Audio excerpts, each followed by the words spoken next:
नमस्कार। मैं ज्योतिष शास्त्री रमेश चौबे आज आपके समक्ष पुनः एक महत्वपूर्ण जानकारी को लेकर आया हूं। आज मैं आपको बताऊंगा कि आखिर में मंगल दोष क्या है, और मंगल दोष है तो उससे घबराए नहीं, और मंगल दोष के क्या उपाय करके आप उससे मुक्ति पा सकते हैं।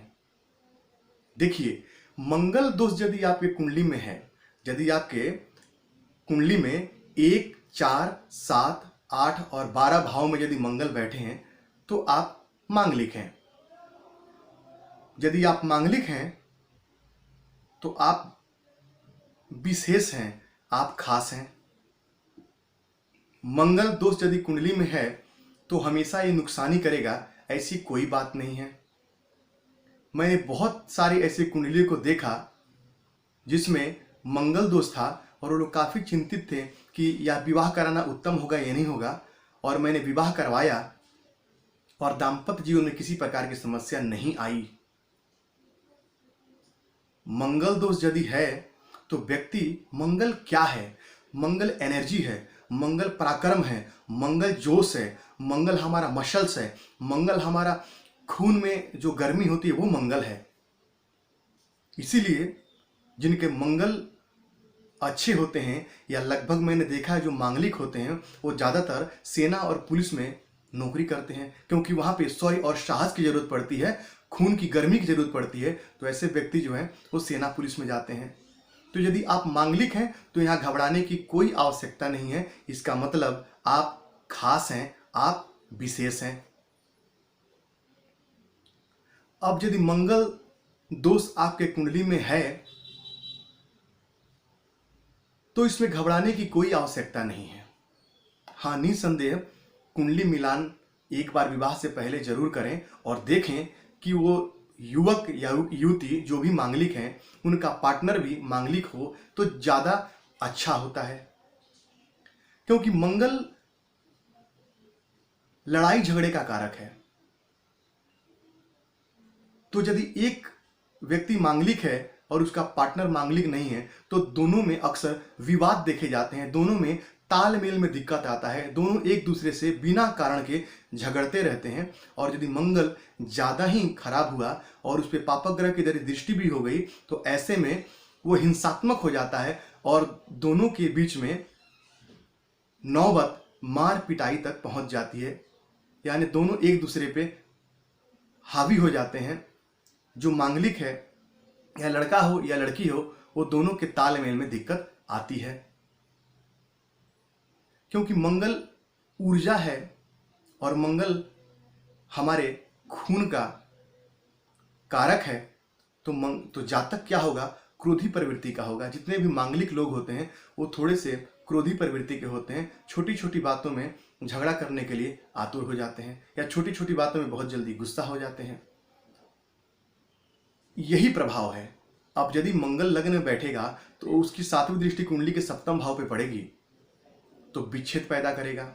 वहीं यदि मंगल कुंडली के 4थे भाव में बैठेंगे तब भी उनकी 4थी दृष्टि कुंडली के 7वें भाव पे पड़ेगी। और चौथा भाव हमारे चूंकि परिवार का है, हमारे जो परिवार का स्थान है, हमारे जो सुख स्थान है, तो पारिवारिक सुखों में वो बाधा पहुंचाएंगे। वहीं मंगल यदि 7वें भाव में बैठे तो वो दाम्पत्य के स्थान पे ही बैठ गए तब भी ये प्रॉब्लम करेंगे।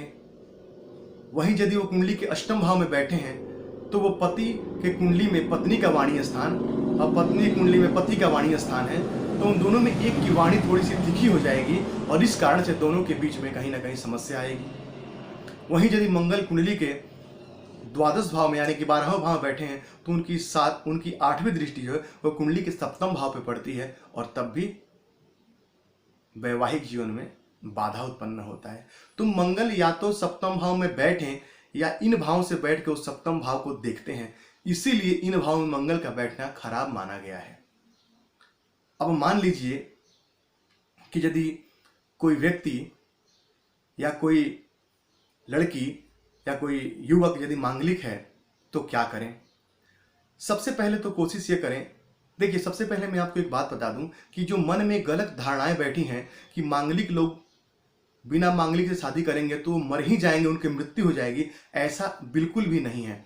यदि स्त्री की कुंडली में बृहस्पति की स्थिति यदि अच्छी है और पुरुष के कुंडली में शुक्र यदि मजबूत है, मैंने ऐसे विवाह करवाए हैं कि शुक्र मजबूत है पुरुष की कुंडली में और वो मांगलिक है,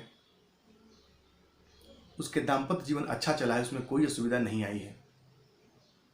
तो आप देखिए कि स्त्री की कुंडली में गुरु की स्थिति अच्छी होनी चाहिए और लड़के के कुंडली में शुक्र की स्थिति यदि अच्छी है तो भी काफी लाभ होता है।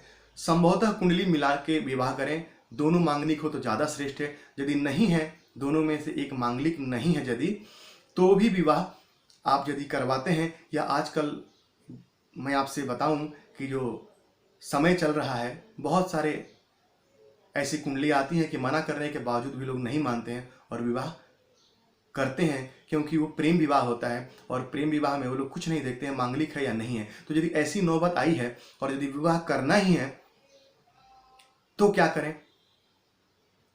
तो एक पुरुष यदि है उसका तुलसी विवाह, और यदि लड़की है तो विष्णु विवाह करवा करके और उसके बाद में फिर विवाह यदि आप करवाएं तो ज्यादा अच्छा होता है। वहीं यदि मांगलिक हैं और शादी हो चुकी है आपकी और उसके बाद आपके जिंदगी में, वैवाहिक जिंदगी में समस्या आ रही है, तो क्या करें? हनुमान जी के मंदिर में जाकर के हनुमान जी की नित्य दर्शन करें, उनको लाल फूल चढ़ाएं, समय समय पर उनको सिंदूर और चोला चढ़ाएं, साथ में हनुमान जी के बीज मंत्रों का ओम हम हनुमते नमः और साथ में मंगल के बीज मंत्रों का ओम क्राम क्रीम क्रौम शह भौमाय नमः, इस मंत्र का जाप करें।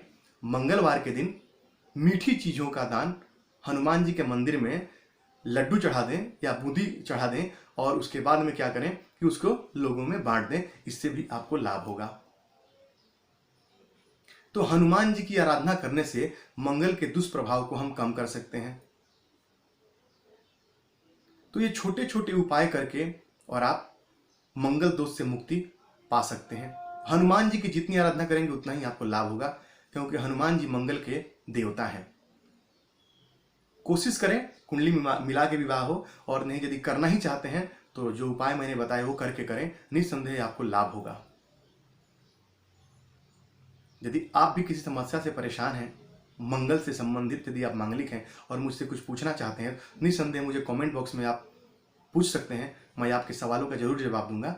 आगे हम बात करेंगे कि वो कौन सा योग है जिसमें मंगल दोष जो है वो समाप्त हो जाता है, मंगल दोष का असर नहीं पड़ता है, जहाँ तक मांगलिक होते हुए भी वो वैवाहिक जीवन उसका अच्छा चलता है। आखिर में वो कौन से योग, इसके बारे में अगले कड़ी में आपसे बात करूंगा।